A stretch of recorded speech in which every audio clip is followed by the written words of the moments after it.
Rain hammered the old train platform like it was trying to erase the town, and for a moment I thought it might succeed. The night smelled of wet iron and cut roses, and the only light came from a crooked lamp that kept flickering like a nervous heartbeat. That was where I first saw her, a woman alone with a red umbrella and eyes that held secrets the way a vault holds diamonds. Her name was Ilara Quinn, and by the time the midnight train sighed into the station, I already knew I was going to follow her into whatever storm had chosen us. Ilara was not beautiful the way magazines teach you to count features.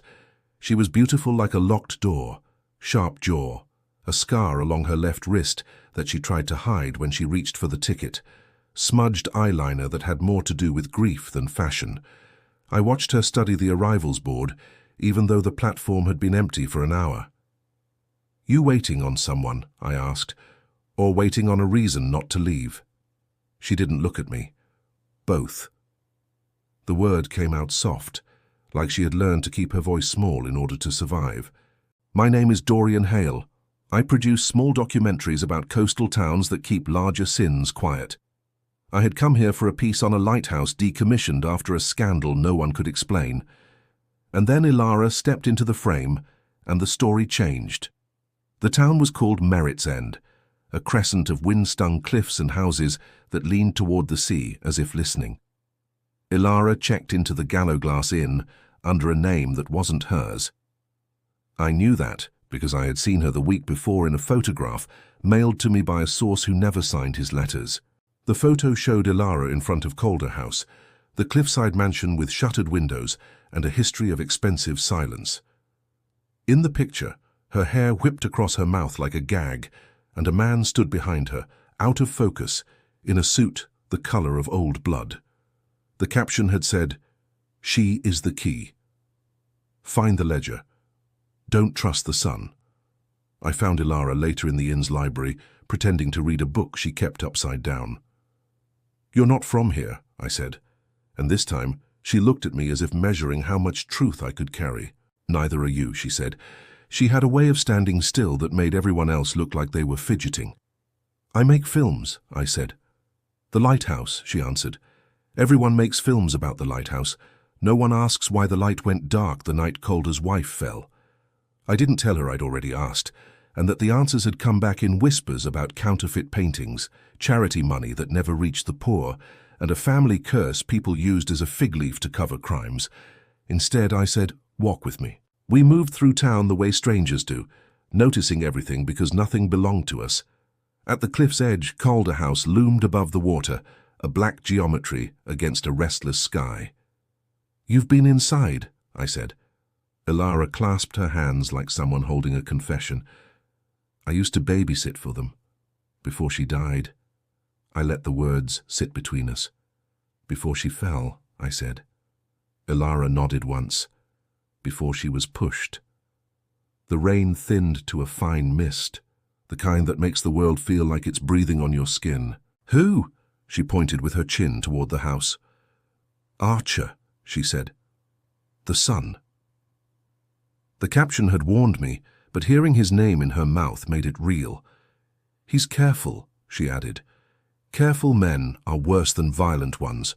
They can make a murder look like an accident, and a lie look like love." I turned on my recorder and asked if I could film her face. She shook her head. "Not yet. Trust first." We sat on a bench where the wood had weathered to the color of fog, and Ilara told me about Archer Calder. He had the kind of smile that looks like it was invented by a stylist. He ran the family's art foundation, curated events, gave awards to painters who were desperate for a way out of obscurity. He held out ladders, Ilara said, and people climbed them only to find there was no roof, just air. In the weeks before his mother's death, Ilara had heard arguments in the halls about a missing ledger.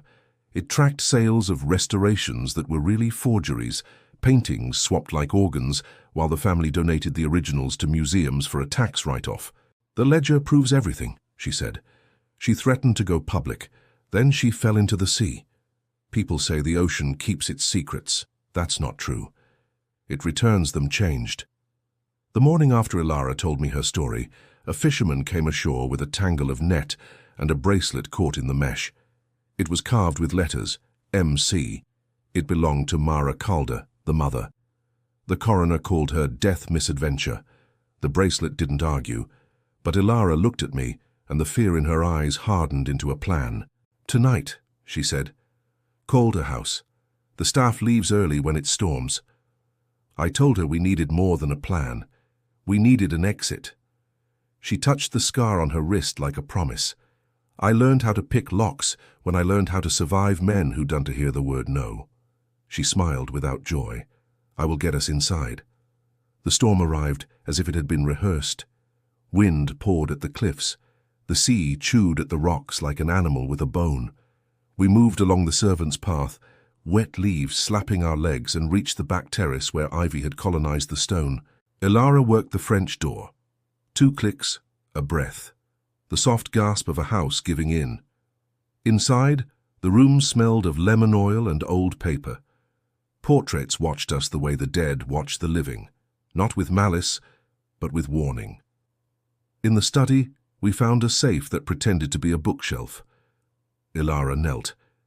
"Keep watch," she whispered. I stayed by the window and counted the beats between lightning. At 7 beats, the light frames a figure in the garden. At 5, thunder covers the sound of a door. At 3, I hear footsteps in the hall. "Someone's here," I said. Ilara didn't look up. "I know the code." Her voice worked the tumblers the way a violinist works a difficult solo.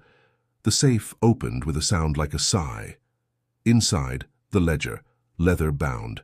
Edges tinted the color of dried wine. She slipped it into her coat.